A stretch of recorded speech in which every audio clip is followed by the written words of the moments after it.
From the Home Slice News Center, this is the Daily Slice for Tuesday, September 19th, 2023. I'm D-Ray Knight. This is what's going on. Repsy police now say the unattended death that was reported on Friday has been ruled a homicide. After an autopsy, it was determined that the yet unidentified man was killed by a stab wound to the torso. Police stated that they interviewed several individuals close to the deceased man and took 50-year-old Philip Chips of Amsterdam, New York, into custody. Chips was arrested Monday and is being charged with second-degree murder. The homicide remains under investigation. Jury selection has begun for the trial of Robert Hirth. Amy Rose is back and has the details. Amy. Yes, D-Ray. 42-year-old Robert Hirth is accused of playing a role in the fatal stabbing of Jessica Redfield 8 years ago. Hirth faces another accusation of being hired by Jonathan Kleintobe, Redfield's former partner, to commit the act. His trial's been held up due to questions of his competency. He's pleaded not guilty. The trial is in front of Judge Heidi Lindgren, and it's scheduled to run through October 20th. The jury selection runs through this week. Teacher pay in South Dakota has been at or near the bottom in the nation for decades, although legislators are making efforts to change that.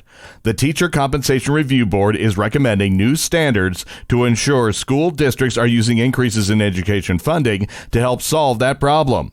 State Representative Jim Bolin of Canton is the chair of the review board. He says the state education department is working on proposals to hold school districts accountable on using increased state aid to move teacher pay higher. In national and international news, the Americans released by Iran after being detained for years have arrived back home and declared freedom. The former prisoners posed for a group photograph with their families at Fort Belvoir, Virginia, early Tuesday. The brother of one of the 5 freed Americans says the nightmare is finally over. The Americans were freed as part of a politically risky deal that saw President Joe Biden agree to release $5.9 billion in frozen Iranian assets. The successful negotiations for the Americans' freedom brought Biden profuse thanks from the families, but heat from Republicans for the monetary arrangement with one of America's top adversaries. President Biden will speak before the UN General Assembly later today. Amy Rose has the story. President Joe Biden will use his annual address before the UN General Assembly to make the case to world leaders and the 2024 U.S. electorate that he's reestablished U.S. leadership on the world stage.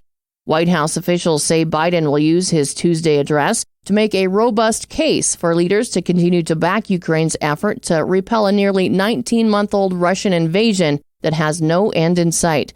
In a pair of fundraisers on Monday night, Biden underscored to supporters that he stood up to Vladimir Putin's invasion and questioned whether former President Donald Trump would have even attempted to help Ukraine stop the Russian land grab if he were in power. Ukrainian President Volodymyr Zelenskyy will visit Washington this week, and it comes at a critical time as Republican leadership in the House and Senate diverge on the best way to get more military and humanitarian aid over the finish line. House Speaker Kevin McCarthy has told reporters that more Ukrainian aid would have to be considered on its own merits as a standalone bill. But the Senate is on a path of combining Ukraine aid with other priorities, possibly as part of a short-term spending bill to keep the government running. The lack of consensus reflects a growing wariness by voters and some lawmakers about the assistance and its return on investment for the United States. Your weather forecast from the Home Slice Weather Center. Mostly sunny, breezy, and a high of 83. Low tonight, 54. And that was your Daily Slice for Tuesday, September 19th, 2023. The Daily Slice is a production of Home Slice Media Group, hosted by D-Ray Knight with Amy Rose. Executive producer Mark Houston. Engineered by Chris Jacquez. I'm D-Ray Knight. Have a great day.